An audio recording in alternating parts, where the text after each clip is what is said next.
Hi, I'm John with Possums Plus Wildlife. So, I've had a bunch of people asking about a Dodger update. But while I give you the Dodger update today, I also want to go into part 2 of our experiment we've done. The reason I did this is to talk to everybody about antibiotics and the bacterial growth in animals. So, let's go to Dodger first. Dodger was our hit by a truck possum. He came to us in late January.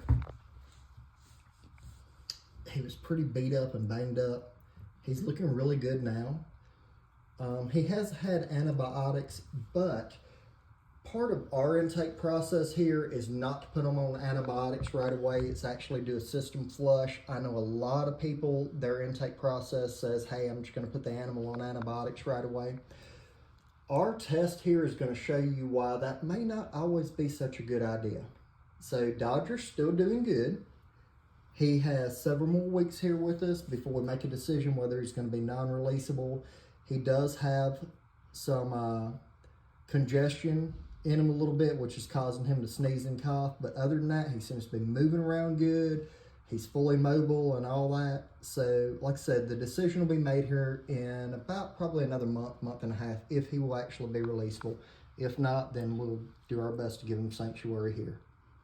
All right, let's get on into the experiment now. All right, part 2, the experiment.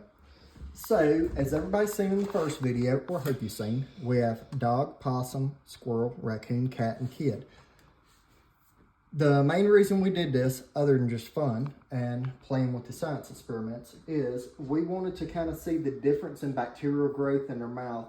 This kind of gives us a hint, hey, is a dog gonna do more damage bacterial-wise than a kid or a raccoon or a possum? So, to be honest, they all have gram-negative and gram-positive bacteria in their saliva.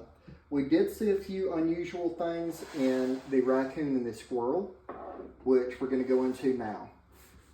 The next process after growing the bacteria on our plates is making slides.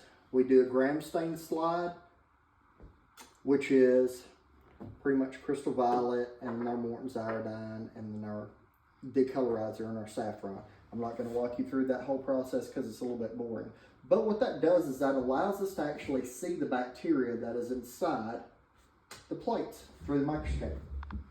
So what we've seen is we have gram-negative and gram-positive coccus.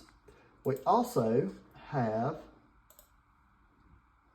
gram-negative bacillus, and then we have a mix of gram-positive. So this is a raccoon's mouth right here. The bacillus is your rod shape, and your coccus is round. Why is it important to know the difference between gram-negative and gram-positive bacteria? Number one reason is how you treat it, the antibiotics.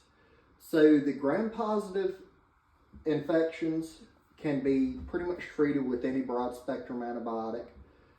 The gram-negatives are normally more targeted, but they can also be treated with one broad-spectrum antibiotic.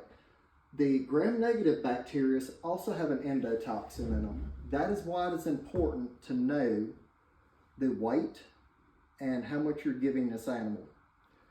If you give this animal too much antibiotics, you're killing a broad field of this bacterial infection, which causes an endotoxin to be released. The endotoxin resides in the LPS, which is the lipopolysaccharide. The CDC websites have some really good articles on it if you want to look it up. Just to kind of go into more detail, I'm not going to go into a bunch of detail here.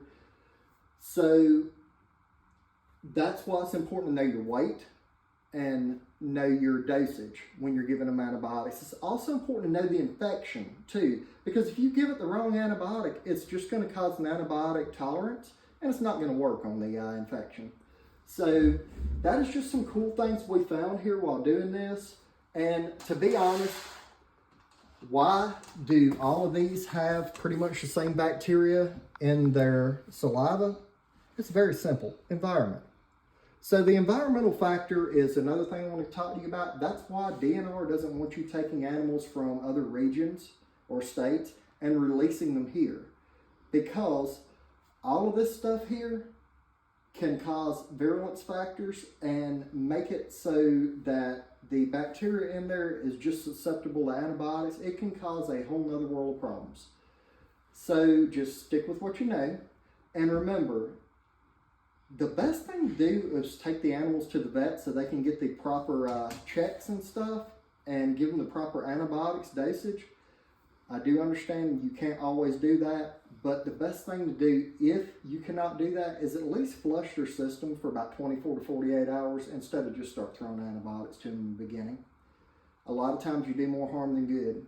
And as I said, we saw some pretty cool stuff here, and you can clearly look at the plates and see which one you'd rather be bit by. Probably none of them. So that's our science experiment. Thank you for joining us.